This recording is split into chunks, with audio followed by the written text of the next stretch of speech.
I will go ahead and get started with everything. Appreciate you joining me. My name is Becca Shelton. I'm an assistant director here in the University of Richmond Career Services office. And this is the first of my Back to Basics series. This is my first time doing this kind of series, so I'm really excited, and I hope you will get some really good stuff out of this content. So today we're starting with what is usually on most people's minds. It's resumes and cover letters. And so we will go ahead and dive in and get started. So just I have a couple slides here just to sort of lay some groundwork and sort of let you know how things will go today, and want to give you some information as well. So what we will cover today is we'll talk about resume formats and some other just sort of important stuff about resumes that are usually mostly on people's minds. We will be talking about resumes that are good for those that are changing careers, a little bit about transferable skills, not a whole lot though. And we'll also be talking about cover letters, which a good note for proofreading. I forgot to put that in my what we'll cover section today. So, but we do have a few slides on cover letters as well. If you do have questions throughout, a couple things to note about that. I usually do a few slides and then I pause for questions. So you don't have to save all of your questions for the end. If you do have any for me, I just ask that you utilize the Q&A portion down there at the bottom of your screen instead of chat for questions, only because that just helps me to be able to organize. I don't have to look in two separate places for things. But please, I hope you do ask some really good questions. And down there at the bottom is my contact information, should you need anything. All right, so here I just wanted to spend about a minute or so, not too long, just letting you know some of the resources that you have access to as an affiliate of the university.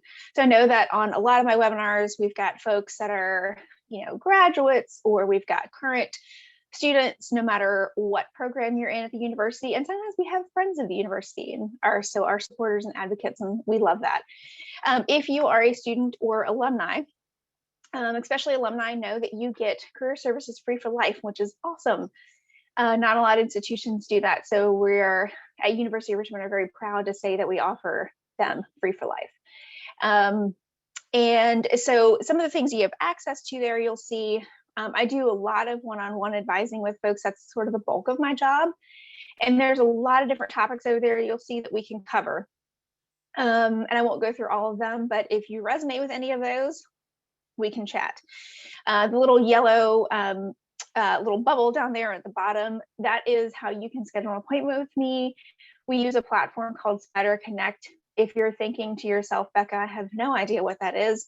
Everything at the University of Richmond has Spider in its name. That's okay. Shoot me an email and I can give you instructions on how to get logged in there and schedule an appointment with me. And I usually have plenty of availability every week to chat. Some of the resources that you see over there on the right, you'll see some of the things that Spider Connect does for us, including appointment scheduling. And the link there, which I will send all of this stuff out, plus, so I'll send all of my slides out after the presentation, probably in the next couple days, in addition to some other resources that I have related to these topics. So you can access the UR Alumni Relations YouTube page, which has all of my webinars and all the things they have done over the past year. It has them all archived there. So if you want any other content that I've done in the past, you can feel free to access it there. All right, so we will go ahead and dive into our content. So the first part of our session today, we will be talking about resumes. And then as I said, we've got some slides at the end that are talking about cover letters. But resumes are where I get most of my questions about. Cover letters are really important, although usually, honestly, cover letters are something that people sort of bury their head in the sand about. And are like, I don't want to deal with that until I have to. But it is important. But I did want to provide a good amount of information about resumes. Please also keep in mind that today, a lot of the content that I'm giving you is a primer. So you might wonder, you might have some really specific questions and about, like your resume or your cover letter. And I am happy to chat with you one-on-one about that. My goal today is to give you enough information to be dangerous, right? So enough information to feel like, okay, I think I can get started on my resume and cover letter and feel better about it. And then if most people do have additional questions that are specific to your situation. So feel free to reach out to me and we can chat. Whenever we talk about resumes, I love to start talking about first understanding job descriptions, because you gotta understand the job description to do your resume and cover letter. Because resumes and cover letters should, on the whole, be tailored to whatever it is that you're applying for. Resumes and cover letters they are not really a like one size fits all. So no matter what job you apply to, you send the same exact thing to all of them, right? And I'll get into this a little bit more about working smarter, not harder for yourself, but you should at least give yourself the benefit of the doubt when you are doing your materials for a job application. Give yourself the benefit of that, reading through that job description, understanding what they're asking for, and making some tweaks if you need to for it. So a few notes about this. When you are reading through, first thing to do with a job that you will be applying for, save a copy of that description somehow. Copy and paste it into a Word document for yourself. Say, if they've got a PDF of it, save that somewhere on your computer, because this was a lesson that I learned the hard way once, more than once, but regardless, this is really your roadmap, this job description. The employer is telling you, look, these are things that are important to us. This is what we're looking for. And oftentimes, it's been this way for a while in the job market, but oftentimes with the hiring process, it could be a month or two or more from the time that you apply for a job to the time that you get called for an interview. And you might have applied to numerous jobs between then. Life has happened, and you thought, I'm really excited about this interview, but remind me, I need to know what this job was again, like the details of it. So you have that as a reference. Other sections to think about when you are looking at these job descriptions, if it's a good one, right? Because unfortunately, not all job descriptions are created equal. There's not a standard format that every company has to adhere to. But if they're good, they'll usually have like a little about us section at the top that just has some sort of general information about the organization, what's important to them, maybe mission and values, kind of characteristics that they look for in applicants, right? So this is a good place to start for company research, in addition to knowing about the company culture is also important for the cover letter. So start with this. If they give you a preferred versus a required qualifications, that's also really good to know.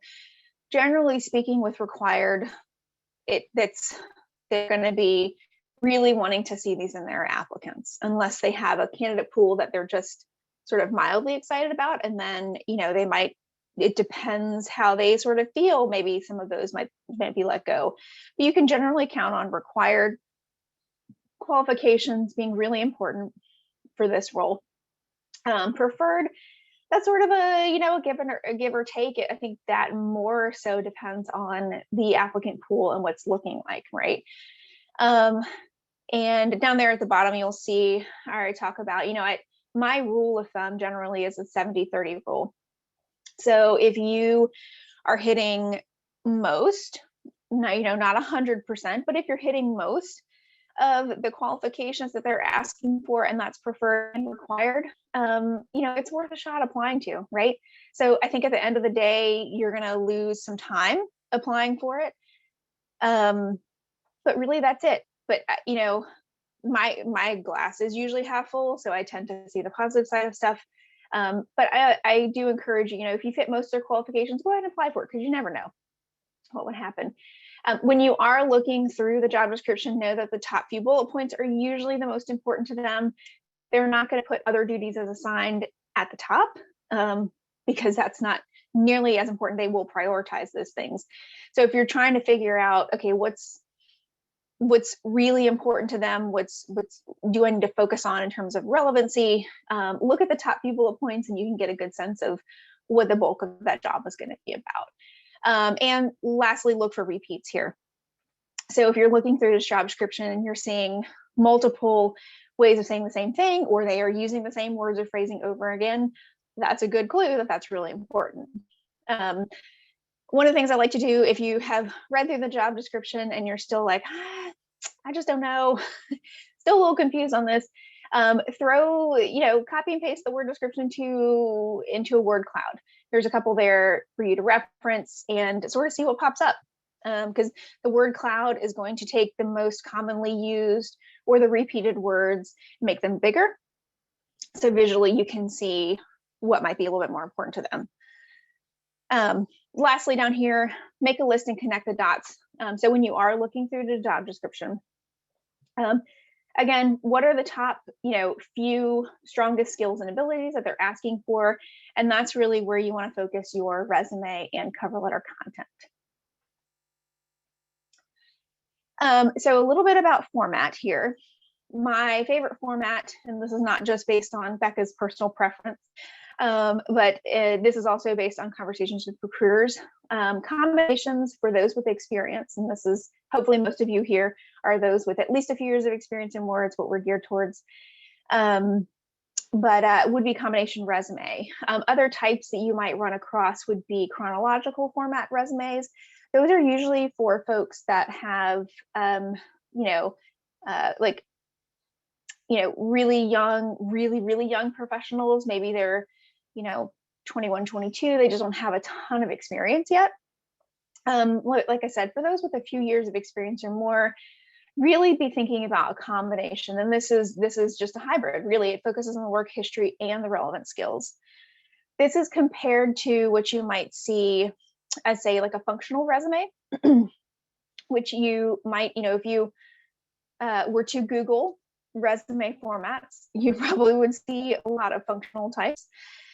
The problem with functionals is that they, and I'll have an example in just a second that'll sort of more visually demonstrate this for you. Functional resumes you don't put bullet points with specific jobs that you're talking about. In a recruiter's mind, in a hiring manager's mind, what they really want to see in your resume is, for this job that you're telling me is relevant to this application, tell me what your accomplishments were for this job, right? That's going to put much more context to your story and what you're telling them. That's why this is important. Tells employers what skills you have and where and when you got them. Generally speaking, 1 to 2 pages. I don't recommend more than 2 full pages for folks. And for anybody with a few years of experience or more, feel free to go on 2 pages. You don't have to keep it to, for our undergrad students, we definitely drill home 1 page. But once you start getting experience, you have much more to say about yourself. Other things you want to focus on here, showing and telling. So really, this is just about demonstrating through specific quantifiable information or qualitative information, your relevant skills, and demonstrate that through experiences, projects, or outcomes, right? And this is where you would utilize your bullet points for this.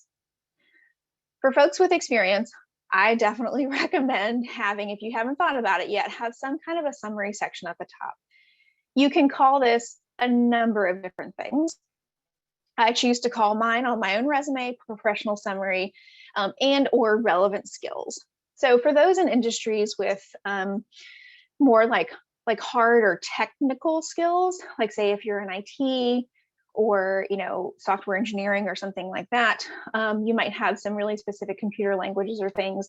Maybe the summary section is not as useful to you as like a skills section, right? But the whole point here is to put this at the top of your resume, right? Because if you bury it at the bottom, say like on the second page or at the bottom of the first page, they're not going to get to that too quickly. And the summary section, which again, I'll dive into a little bit more here soon, the summary section is going to be really good for you to tie all of this in for the reader. And there's a lot of other sections that you can get into here. And really, I would say this outside of your summary and or skills section and your relevant work experience or relevant experience, there's a lot of different things that you can get into. And this really just depends on the information that you have to present to the employer and how it makes sense for you to organize it for them. A couple other things really quickly here. Really encourage you to avoid fancy fonts and infographics. So ATS, if you have not heard about them, ATS is applicant tracking systems. And like I said earlier, I'll send out these slides with some supplemental information, and I will include a couple really helpful things about navigating through applicant tracking systems. But basically what I will say right now for this is ATS are essentially, they're the software systems that scan resumes and cover letters or any parts of the application that's asked for before a human sees it. They operate in a few different ways. The information I have will talk about that. So it's just certain things to know about that. Really keeping your resume format, the simpler the better for this. So things like avoiding tables, avoiding, the bullet points that you might like that are like diamond shaped, right? But keep those really simple. Just keep them sort of your basic black dots. More simplified font types, things like that. And also avoiding templates. The last thing here I have is to really consider having a master resume and updating that every few months. Because I don't know about you all, but the months fly by. And then I sort of forget what it was that I did, 6 months or a year ago for my job, and think, oh, that would have been really important to record it there, right? So if a master resume is basically something you don't really apply for a job with, it's just multiple. I mean, this thing can be 10 pages if you want it to be. It's just a place for you to house all that information so you don't forget it. Okay, so hopefully that makes sense. So as I promised, here is a little bit more of a visual representation. This is a very basic, and so a very basic version of a, did not mean to say functional, it's supposed to say combination resume. Sorry about that. And so really you'll see where you can do the professional summary and or the relevant skills and proficiencies at the top. Work history or relevant experience section with some descriptions of those particular things that you were mentioning, and then down there at the bottom you'll see the education. The only thing that I will say as sort of a caveat to this example is that if you are currently pursuing a degree, no matter what level that is, undergraduate, post-bac certificate, graduate degree, if you're currently pursuing any kind of educational thing, throw that up at the top. I would usually say between your summary and or skills, between those two sections and your work history, your relevant experience. Because that is going to be important for that employer to know that you are currently pursuing something, especially if you are a career switcher and this degree that you're pursuing is to get you to that place of a new career. So that's what I will say about that.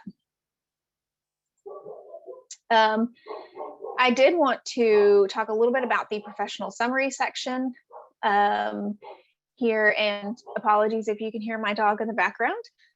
She knows when I'm doing something. So the summary section here, what I will say is this is a really good place to wrap everything up for the employer. Okay, this is if you've ever written research papers, this is sort of like the abstract that you might have with a research paper. If sorry if that's bringing back some bad memories for you, but the summary section is a great place to tie all of this and connect the dots for them, right? So thinking about the sort of the bigger buckets of skills is how I like to think about this. Can you hang on just a second? I'm going to see if I can't mute myself. Okay. My dog has decided to be quiet now.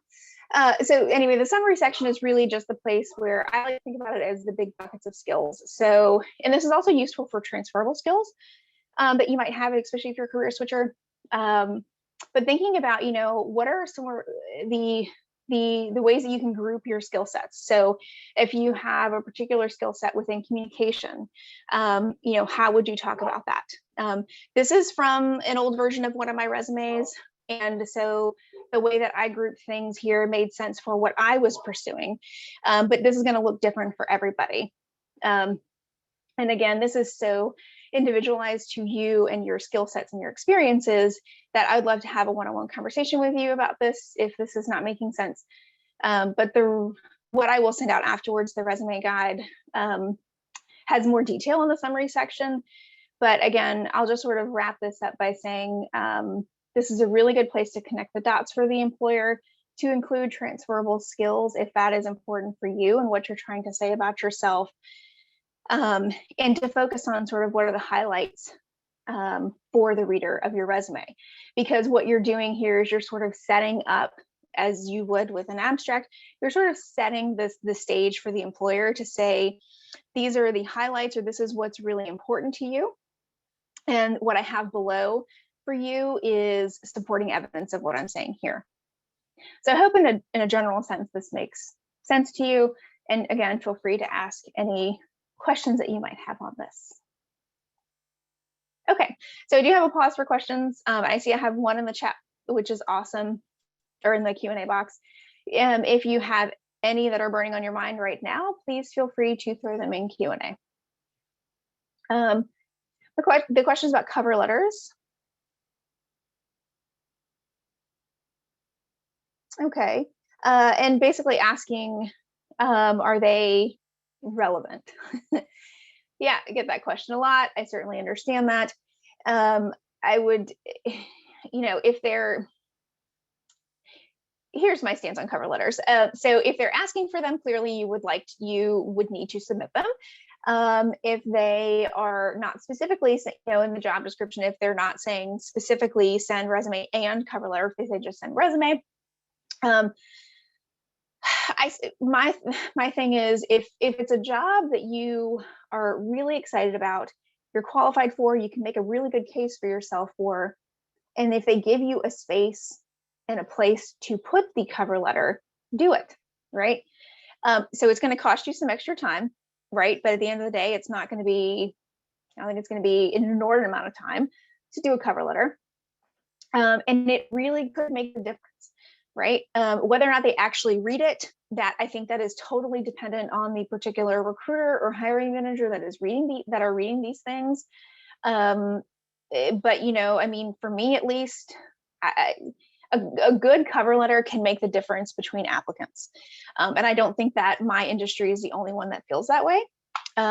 So, hopefully, I mean, if you have like insider information from a particular company that's saying, yeah, we never read cover letters, then maybe you might want to take that advice to heart.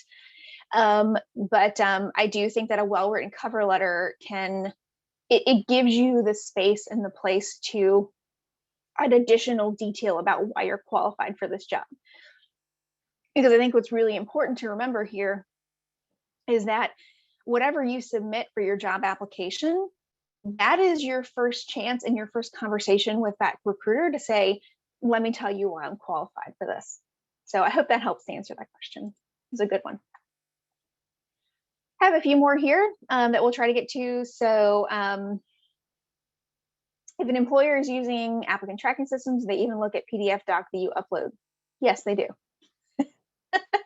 Yeah, they do look at it. If it's part of their application, they will look at it. And so, ATS is essentially what it does is sort of scan your information. The good news is that with the advent of artificial intelligence, these systems have gone from extremely rudimentary to much more, they have much more of an ability to recognize sort of phrasing and sentiments from things that you might say. in your application materials.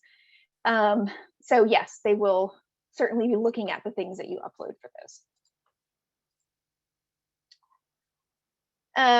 Let's see.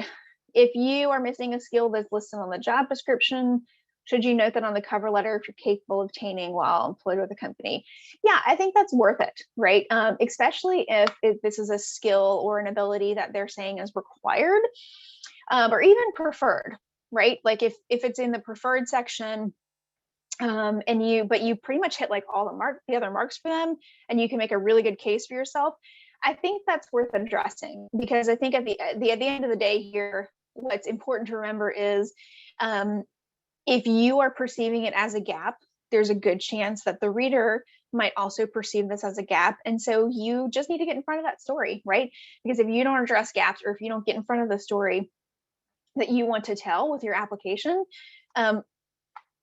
they're either going to make up assumptions, or they're just going to, think, okay, well, they didn't really have anything to say about that, so, we're just going to move on. So I think that it is good to address that. A few more here. I love these questions, good ones. Any resume suggestions regarding having several positions within the same employer for the past 20, 30 years? I'm not sure exactly. Okay, would it be any different from any other listed positions? I don't think it would, Chris. I'm just trying to think if you're asking it from a format perspective or what. But I think, there's a lot to be said for showing, loyalty to a company for a while. So, I think with that format, okay, so with this piece, I would just say you can sort of, the way that you listed could be like, you wouldn't necessarily need to repeat the company name several times, okay? So if you've got, like, say 3 positions within an organization, you can have like the company name as sort of the umbrella, I guess you could say. And then under that, you have, like, say, position, your current position with some bullet points, the next position, some bullet points, and so on. So I hope that makes sense. All right, see, we have a couple in the chat, so let's see if there's anything that we can address here. So PDFs for applicant tracking systems, same formatting requirements. So with applicant tracking systems, what I will say with PDFs is just pay attention to how they're asking you to submit or upload those documents. Some applicant tracking systems want you to use Word documents, and some want you to use PDFs.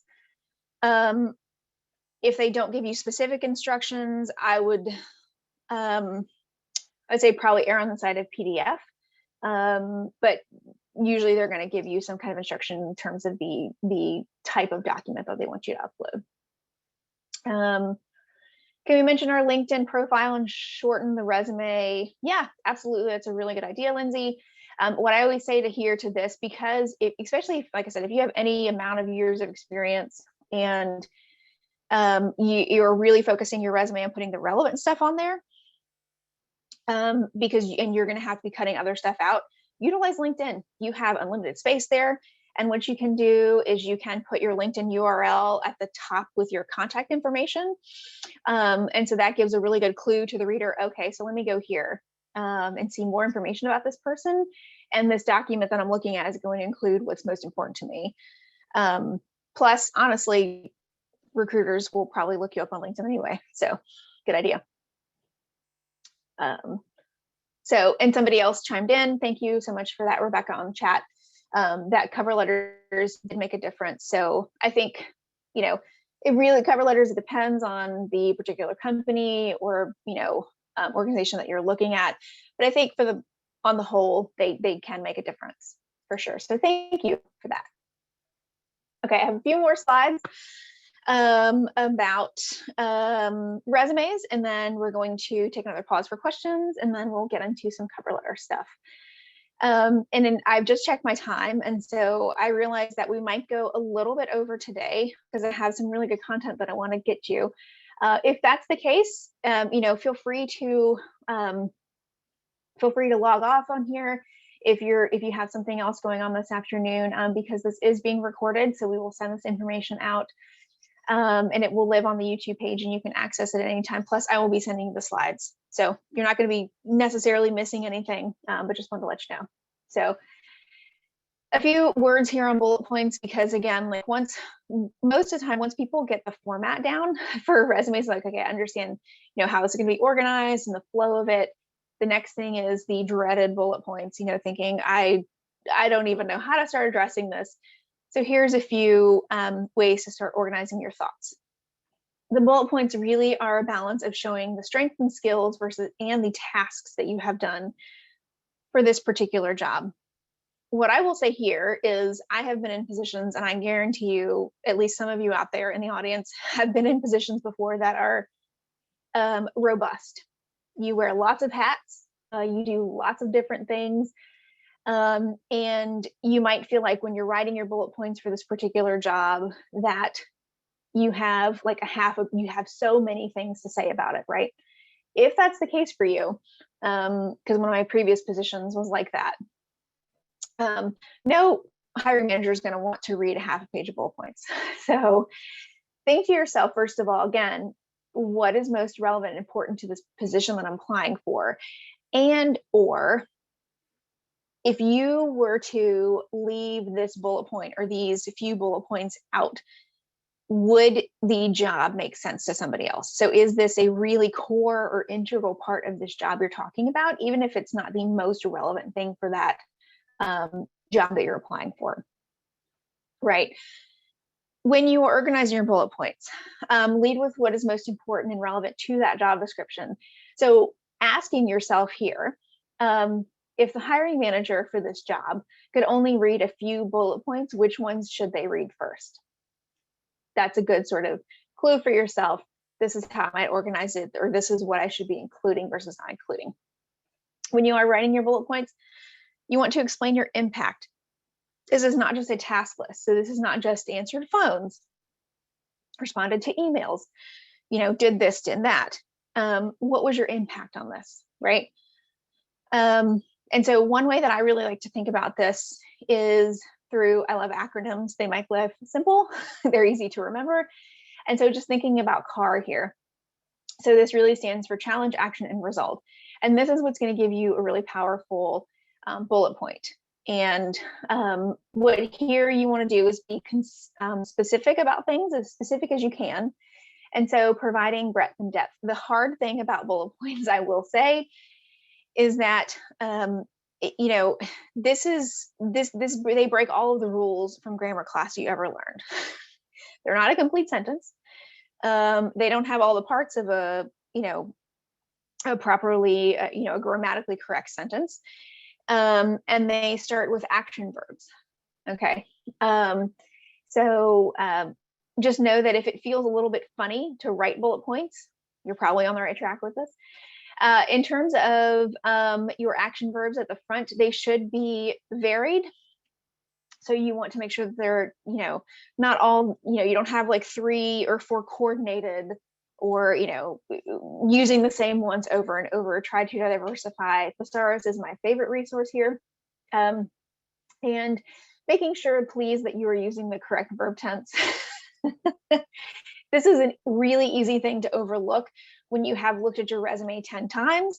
So getting another set of eyes on it, or letting it sort of set for a few days and coming back to it, but making sure that it's past versus present tense. So if you are currently doing a job, your bullet points are not in past tense, and vice versa, right? I generally recommend no periods of end of bullet points as well. But to dive into CAR a little bit, I have an example over there on the right that sort of demonstrates that. It's a more sort of simplistic example, but hopefully this will help you understand the feel for it. So really the challenge for this person in their job, because if you think about it, almost anything that you do in a job is a challenge, right? So what this particular thing is focusing on is, they had to find new markets for their company products in a specific location. So what were the actions, or what were the things that this person did to address this challenge? They researched applications for products in schools and hospitals in the Midwest. So they did some research on this.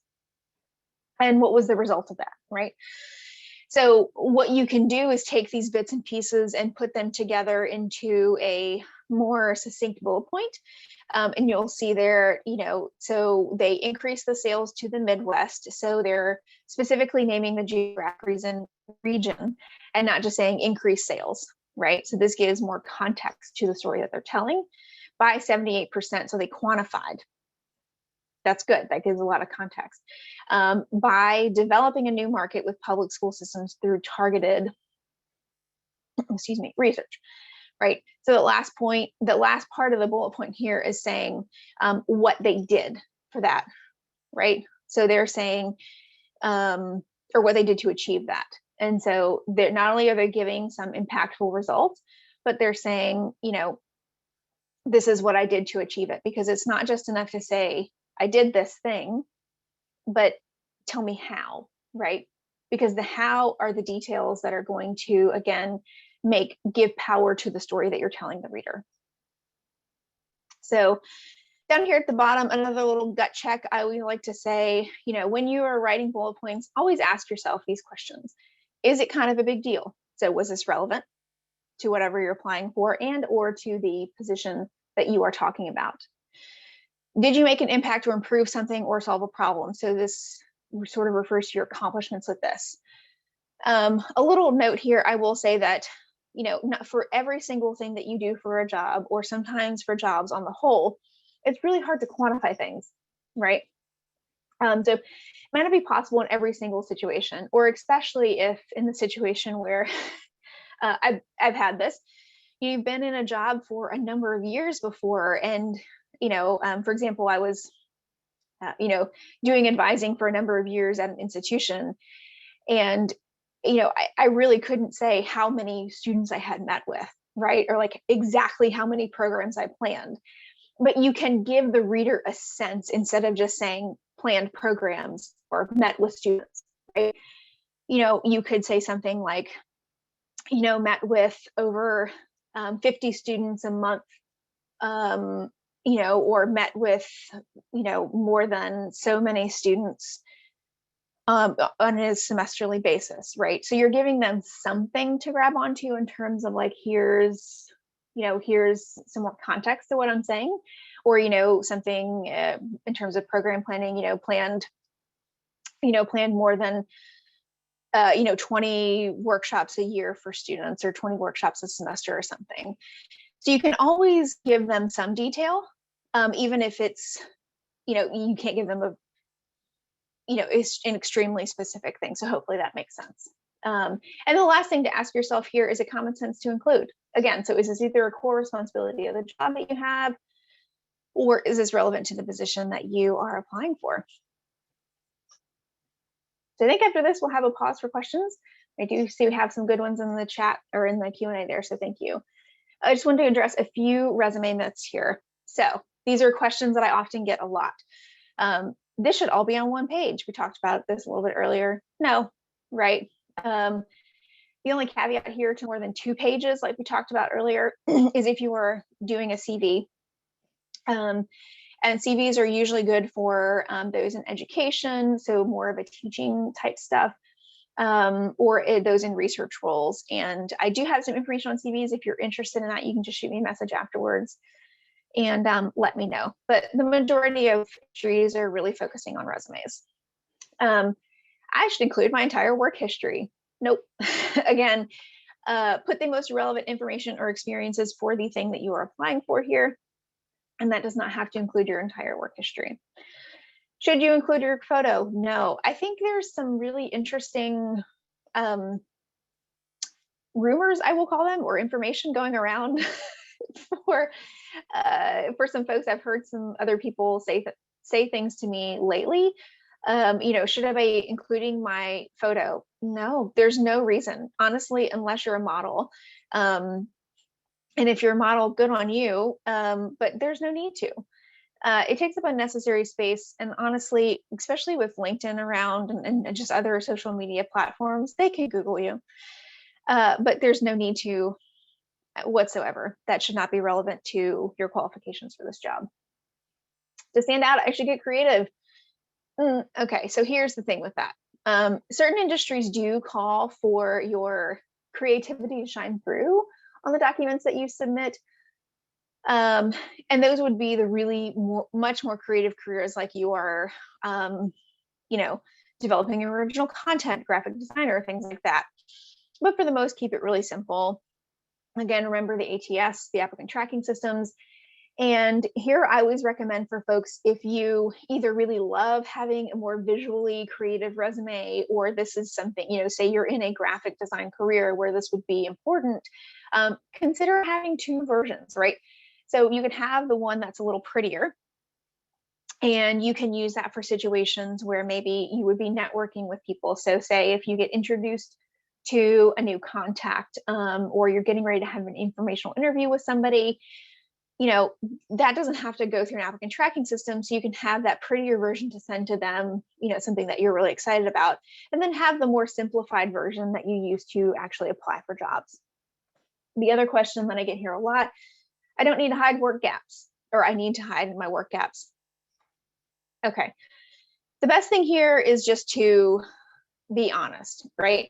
And I know that with this, comes a lot of maybe specific individual situations. So if you have questions about yours, maybe it wasn't a gap for a great reason, or maybe something happened that requires sort of a story to be told. We can chat one-on-one about your situation, how you would address that. But I would generally say, on the whole, you really don't need to hide gaps. They should be addressed somewhere, because with resume, especially, you put your dates. The reader's probably going to put it together, right? That something was going on here. And frankly, most hiring managers nowadays, they understand that things happen. You had to take time off for family, or something really unexpected happened with your professional life. That's okay, right? Like if you took time off to take care of family, you can always talk on your resume about the other things that if you had time for that. Were there other things that you did in that time period? Did you volunteer? Were you involved in the community, or things like that? So there's ways to sort of address that. But I would definitely say, to a certain extent, honesty is the best policy here. And don't feel like you have to hide that. It's really nothing to be ashamed of. All right, so I see we have some questions coming in. Awesome. We have a few here in the Q&A. Best way to address a company takeover. Lengthy tenure at one company, was bought out and titles changed. Okay. Sometimes that's as simple in terms of formatting, like sometimes that's as simple as like you could put the new when you list the company name on your resume, like you could put the current company name, and then in parentheses, formally whatever, right? Like whatever the former name of the company was, because whoever's reading it might have better brand recognition with the former name. But you would just want to make sure that's sort of well known there, just so you're not leaving anything out. So hopefully that helps answer that question. Let's see. Oh, LinkedIn reviews and feedbacks. Yes, absolutely. Feel free to schedule an appointment with me. I'd be happy to chat about your LinkedIn profile. And that is the subject of next week's webinar as well.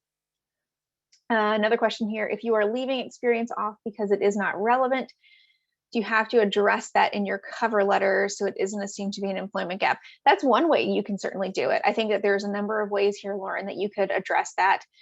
One of my favorite things to do on the resume, at least, is put, relevant experience. And so that, first of all, that should clue the reader in to say, this is not a chronological history of my work history. This is what's going to be relevant to you. And there's a couple other sort of ways that you can do that. One thing that you could consider that I have done in the past is in terms of sections, you could have a relevant experience section, and then you could have, an additional experience section in which you just list the position, title, company, dates, and you put no bullet points with that. So that's another thing to consider doing on that part to sort of address it as well. And I think we have some stuff in the chat here. So let's see. Including GPA on resume with your associated degrees. Our general rule of thumb here is 3.0 and above. Sure, absolutely put it on there. Sometimes there's a situation where an employer would be specifically asking for your GPA, which might prompt you to put it on there. Columns an issue for applicant tracking systems. Yeah, they generally don't like any kind of table formatting. So rows or columns are usually not going to make applicant tracking systems happy. Sorry to tell you that. Again, I think it's just best to sort of err on the side of caution with that. Okay, so as I promised you earlier, we might go over time a little bit, but that's okay. So again, if you have to jump off, please feel free to at any point, because we'll be sending this information out later. But I do have a few slides here on cover letters because yes, they are important, as we talked about earlier, right? Especially if they're asking for one. So just a few notes here about them. Really, they allow you to show your value and brand. The way that I like to think about cover letters, a well-written one will really to me, it puts the human in your application, because your resume is so much more factual based. You're telling them what you did, the impact and the results, the things that are relevant to them. But the cover letter allows you to take a few of those examples and expound on them and say, let me tell you more about why I'm qualified for this, right? It also gives you the chance to talk about why you're interested in this company and position, because I can guarantee you no hiring manager out there is going to want to hire somebody that is mediocrely excited about their company or this role that they're applying for. So as an applicant, this allows you to talk about what excites you about this role and what excites you about this company. And again, of course, this can be tailored to the job that you're applying for. Because I love metaphors and I think it just makes life easier to understand sometimes, I think about cover letters like a research paper with a thesis statement. And so really your thesis statement here says, hi, I'm Becca. I'm interested and qualified for this role. But if you left it at that, right? If you didn't give any supporting evidence to your thesis statement or to your cover letter, what's the reason for that employer to bite, right? So what you want to do with a cover letter is you're saying, hello, I'm qualified and I'm interested in this role. And then you want to provide supporting evidence to say, this is why I'm qualified for this, right? So again, when you were looking through that job description and figuring out, okay, what are they telling me is really important here? Thinking about to yourself, what are the top few relevant skills or experiences that you have that they're looking for, and use specific examples with information about that to demonstrate in your cover letter, this is why I'm qualified, okay? And I think it's important here also to, read through as you're doing your company research, when you're looking at their website. And again, like you don't have to, this doesn't have to be a 5-hour session of looking through their website. A good 30 minutes to, 45 minutes might give you a really good understanding of what type of company they are, their tone, some of the language that they use. And that can give you a good way to figure out, okay, this is maybe how I can start approaching or addressing this, right? And again, if you have the option to submit a cover letter, go ahead and do it. Absolutely. So the next few slides here, we'll get into a little bit more specifics, but I did want to talk a little bit about formatting. And also just to know with cover letters, in addition to the resume guide that I have that I'll send out afterwards with these slides, I will also send out a cover letter guide that I have that goes into more detail here, because again, this information is just sort of a primer. But in terms of some general information about formatting here, I always say use the same header formatting that you use for your resume. And not only does this keep your life simple, because you don't have to come up with a new way or a new way to display this, but it also sort of helps to like uniform and sort of brand your documents as the same. So when they look at the top of it, because it's the first place their eye is going to go, it sees the same thing, so it knows this belongs together, right? Additionally, use the same font size and type too. Just makes your life easier. This cover letter really should be 1 page total, and that includes all of your formatting. So what you'll want to start with in terms of, in terms of that is your name and contact information, the same way it appears on your resume. And then in the next slide, I'll have some more details on the rest of the formatting, but you want to include things like the date that you submit it. Lesson learned on my part that way. I have totally backdated a cover letter and looked very silly. So date it the day that you submit it. And you want to have the information for the company that you are applying to, right? To keep it on 1 page, definitely just like your resume, you can utilize 1/2 inch margins all around to try to get more information in there if you need to.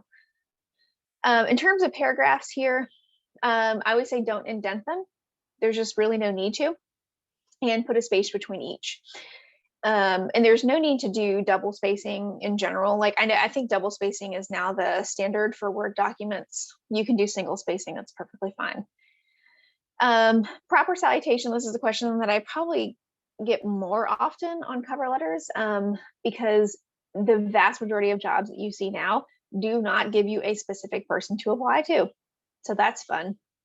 So then you may be wondering to yourself, okay, how do I dress this thing? If they give you a person to, if they say submit your resume to Miss Smith, use MS instead of MRS, just as a matter of keeping it general. No first names here. Now, that's going to be rare that you get a name. And so if you cannot find a person, and I would say here, don't like bend over backwards trying to find. So if the job just says, submit your resume and cover letter for the job, if you can't find it on like, a quick Google search or something like that, it's fine. And you don't really necessarily have to have a greeting line. I've submitted plenty of cover letters before where I did not actually have a greeting line for this. It just sort of went into, the body of my cover letter, and that's okay, right? If you really, really feel like you want to have a greeting line, you could just put, dear hiring team, and keep it super general.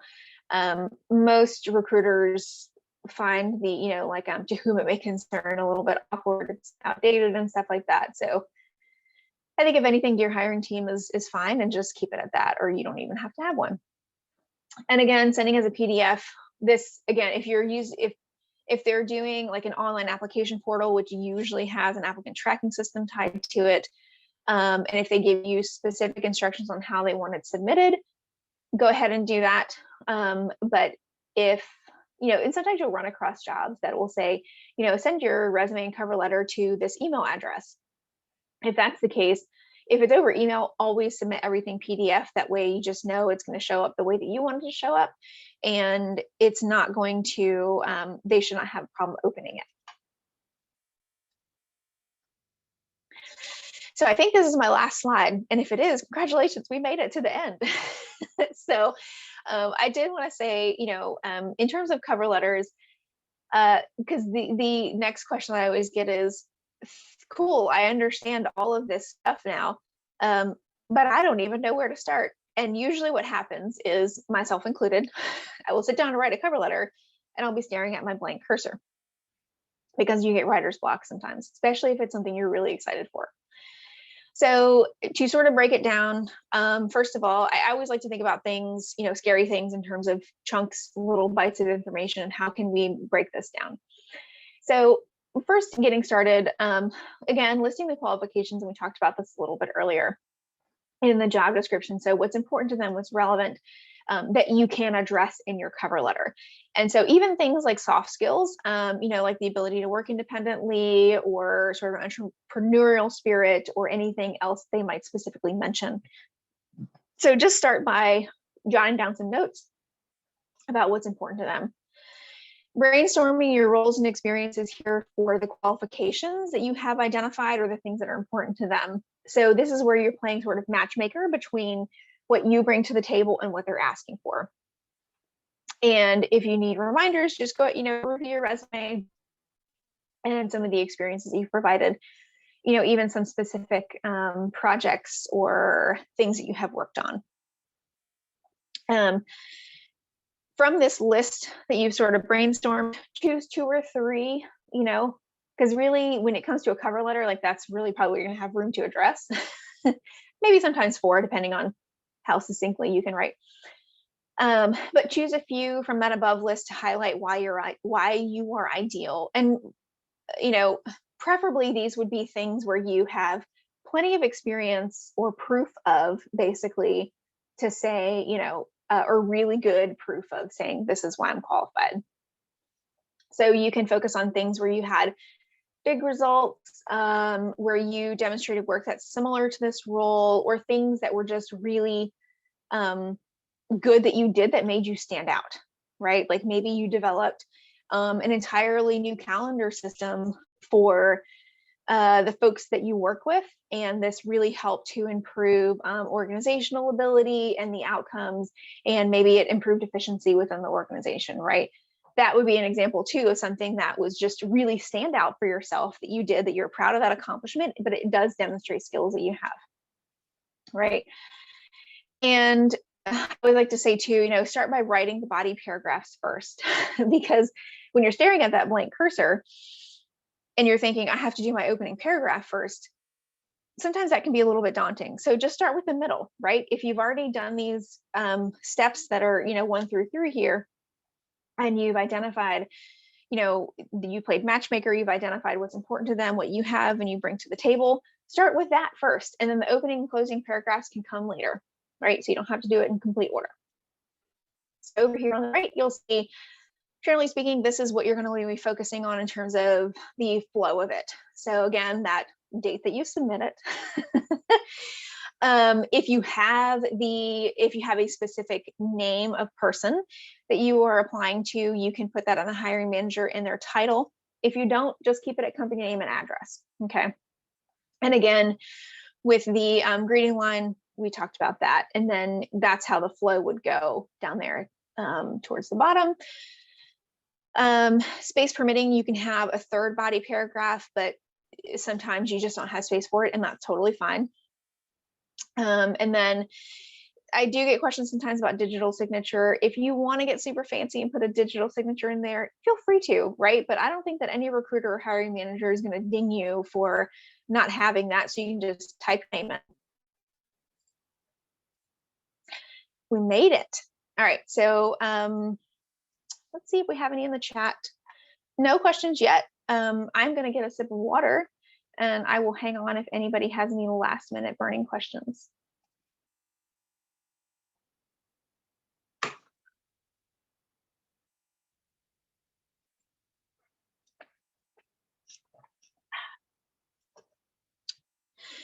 Okay, well, I don't see any questions right now. So maybe that means that I did a good job on the cover letter. So I appreciate you all hanging out with me today. I really hope that you got some good information out of this.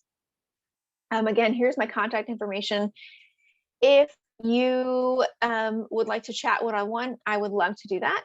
And our next session is going to be, so this series, Back to Basics, is going to be a lunch and learn style. And so we are going to be meeting this coming Tuesday, the 9th at 12 o'clock, and we'll be talking about LinkedIn. And in this one, we will be, really my aim here is to cover some profile basics. So if you're, if you have never started with LinkedIn and you want to know how to get started, this would be good for you. Or if you do have a profile and you're like, okay, well, I'm good with my profile, but we'll be talking about some more functionality of the website as well, which will be really good because LinkedIn has a lot of really great functionality for it. So again, I really do appreciate you joining me. And we'll go ahead and sign off today, and I'll be sending this stuff out later.